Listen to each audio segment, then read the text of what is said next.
All right, everybody. Hello. Welcome back. We got another lecture video here today.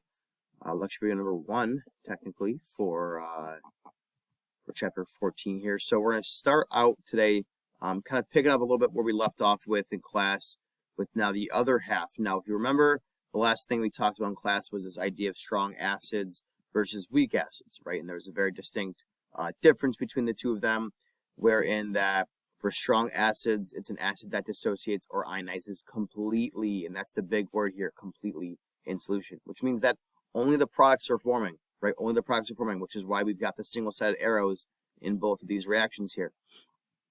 Versus with a weak acid, it's an acid that dissociates or ionizes only partially into its ions in solution. And that's why we've got a double-sided arrow here, right? The equilibrium arrow that shows that the forward reaction is happening, which, you know, of course, as we know, has our reactants forming our products on the right. But now we also have the reverse reaction occurring where we've got all of our products here on the right turning into our products, or turning back into our reactants on the left here.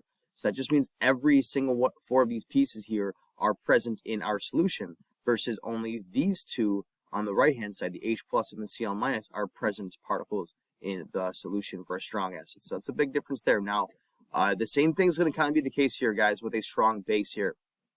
And this time, it's just a base that dissociates or ionizes, once again, completely into its ions in solution. And we once again have our example of NaOH turning into its 2 ions, Na plus and OH minus. And sort of the picture that you get from this, very similar to that is, again, we've got just a single-sided arrow here, guys. So we only have these 2 particles forming, once again, right? So we just have a bunch of Na pluses and a Cl minus over here, or an OH minus over here, and another Na plus, H minus, and then another Na plus.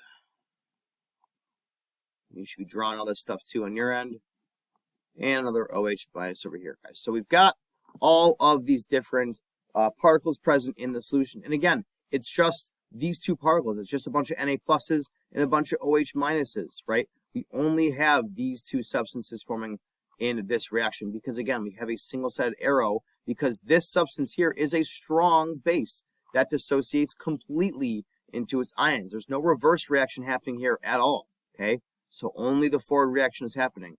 Now, on the flip side here is our weak base. Very, very, very similar in essence to our weak acid as well, right? This time around, it's just a base that dissociates or ionizes, once again, partially into its ions in solution. And once again, we've got NH3, which is, of course, ammonia, and H2O moving in the forward direction, right, to form these 2 substances, NH4 plus and OH minus. So there you go. There's the OH minus forming in solution, so we know it's at least a base, you know, one of our Arrhenius bases, because OH minus is forming in solution. But again, at the same time as this forward reaction is happening, we also have the reverse reaction happening right here, right? Which means that we've got H2O present as well as NH3 molecules present in this solution too. So when I go to write out, excuse me, and draw out all these particles in solution, we're going to have all 4 of these substances present in our solutions, or in our solution here. So we've got NH3 particle present here. We've got H2O particles present here. Kind of a crappy circle. Let me try that again. There we go. We now have our ion that's forming on the right-hand side as a product, NH4 plus, which is the ammonium ion with an M at the end there. And then, of course, we've got our stock standard OH minus ion here. So we know that the formation of this guy right here means we've got a base present in this solution here, okay? But again, like I said in class, right, the big distinction between this and the previous one is that only about 25% of the particles in solution here, guys, are going to be particles that are considered to be bases, right? OH minus is only about 25% of the base particles that are forming because NH3, H2O, and NH4 plus are not bases, okay? Only about 25% of the particles forming in this solution here are base. That's why this is considered to be a weak base. There's so few particles compared to the previous example with our strong base, where about 50% of them are going to be base, right? That OH minus. Now again, you're probably thinking to yourself, well, how the heck am I going to be able to determine What's a strong acid versus a weak acid? What's a strong base versus a weak base? Because you have to know that information in order to determine if you're using a single-sided arrow like here for strong bases or a double-sided arrow for weak bases here, right? So how am I going to know that distinction between what's strong and what's weak, okay? And that's what we're going to go over right now, okay? Strong acids versus strong bases, right? Everything else on this list here of strong acids is going to be a weak acid. So if it's not any of these 7 strong acids, it's going to be a weak acid. Anything else outside of this is going to be considered weak. Same with our 8 strong bases here. So we've got 7 different strong acids here: HCl, HNO3, H2SO4, HBr, HI, HClO4, and HClO3. Now for our strong bases, we've got 8 of them: LiOH, NaOH, KOH, RbOH, CSOH, CaOH2, SrOH2, and BaOH2. So we've got 7 strong acids and 8 strong bases. Now, unfortunately, I do have to say, guys, you do, in fact, have to memorize all of these. Okay, this is not any sort of situation where you're going to be able to determine them by looking at a reference table section or anything like that. This is just, unfortunately, going to be a situation where you do have to do a little bit of memorization here for your strong acids and your strong bases here. But this is all of them, all 7 and all 8 of them. You got to kind of commit to the memory because, again, everything else outside of this list here is not considered a strong acid or a strong base, and is therefore then going to have a reversible arrow, just like we saw on that previous slide there, okay? Now, moving on, because, something we talked about last class in class was a couple of different ways you can sort of show what an acid is. Now, obviously, we're quite familiar at this point with the H+ ion. This is the hydrogen ion, sometimes referred to as a proton.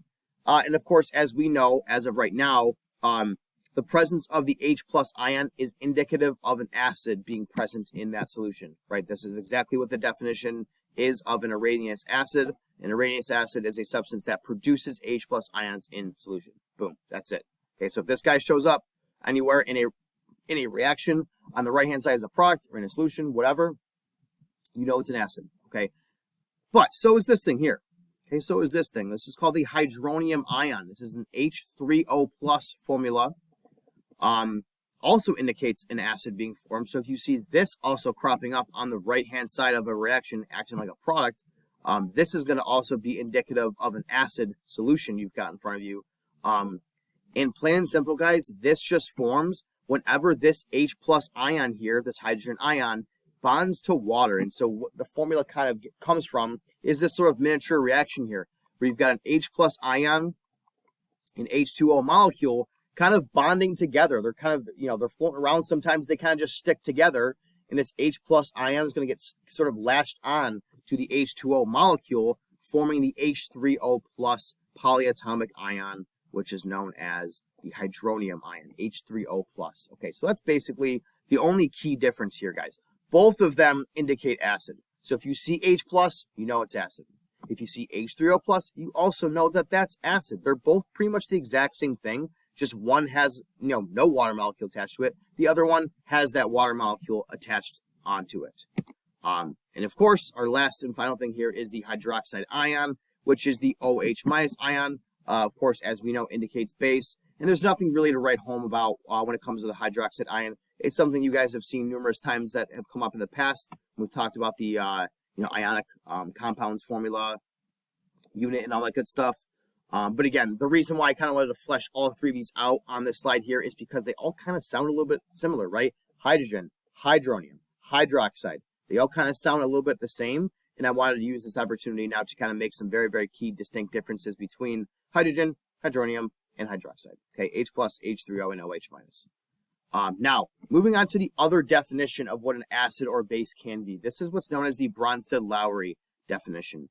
Again, I told you last class that with the acid-base theory, with regards to Arrhenius acids and Arrhenius bases, it's a much more limited definition, right? It's a limited definition. It doesn't encompass nearly as many substances that actually are classified as acids or bases. This is where the Bronsted-Lowry acid-base definition comes into play here. Okay, this is sometimes referred to as the alternate theory, and it's going to provide a much broader definition that's going to include way more substances and classify them as acids or bases, where the previous Arrhenius definition actually wouldn't have classified these substances as acids or bases. So that's kind of what the nice thing about Bronsted-Lowry acid-base theory here. It classifies a lot more substances that are actually acids and bases as acids and bases, whereas the Arrhenius definition wouldn't have done that in the past. So here's the definition for what a Bronsted-Lowry acid is. It's a substance that just simply donates H+ ions in solution, whereas a base is a substance that just simply accepts H+ ions in solution. So it's just a matter of following the H+ here, okay? So in essence, it doesn't really have anything to do with forming H+ ions in solution or forming even OH- ions in solution, right? So we don't even see anything here about hydroxide. Now, does that simply mean, right, does that mean that, you know, hydroxide doesn't matter to us? We don't need to know what OH- is anymore? It doesn't mean OH- is a base anymore? No. Of course, if you see OH- hydroxide ion, it's still going to absolutely be constituted as a base here. We're going to be looking at what an acid and what a base is through a little bit of a different lens, following what happens to any of the H's that occur in a chemical reaction, in a chemical equation specifically. That's how we're going to be able to follow that H+ ion. So let's go ahead and see what we can do about some examples of what Bronsted-Lowry, Bronsted-Lowry acid or base here. So we look at this equation here. Looks like a pretty standard equation. We've got HCl, which of course, as we know, is hydrochloric acid, HCl, and it's mixing with some water, right? So what's happening here is we've got a forward reaction here, because of course we know HCl is a strong acid, so it's only going to have the forward moving reaction here, right? The strong acid only has one direction, okay? And that direction is forward. So we've got the H3O+, which is that new substance we're going to start to get familiar with here, which is the hydronium ion. And of course, Cl- is the only other substance forming here. So when we look at kind of what happens to the particles, what's the chemical reaction shift here, right? Of course, guys, as we know, in chemical equations, in chemical reactions, everything is going to be balanced here, right? So we just kind of have to follow and see where the parts shift towards. And again, we're looking specifically for the H here. So HCl in this case here is going to be the acid by definition because it donates an H+ ion to the H2O+. Where in this case here, H2O is going to act as actually a base because it actually accepts that same H+ ion in solution. So let's kind of break this down very briefly here, just to follow along. So it says HCl is the acid because it donates an H+, it donates an H+ to the H2O. Well, what does that mean? Well, we've got this H that's hanging out with this Cl- here. Well, this is just simply saying, hey, if I were to take this H from HCl and donate it to the H2O, well, now we just have HCl kind of Cl- hanging out by itself, which it is here. And if we were to give another H to this H2O, suddenly it would just become H3O. But of course, we're going to have to add a little plus sign here because H by itself is an H+ ion. So that's what happens here. The H kind of lops off of the Cl here, leaving the Cl by itself, and the H latches onto the H2O, forming H3O+, which of course, as we know, is the hydronium ion. And then there you go.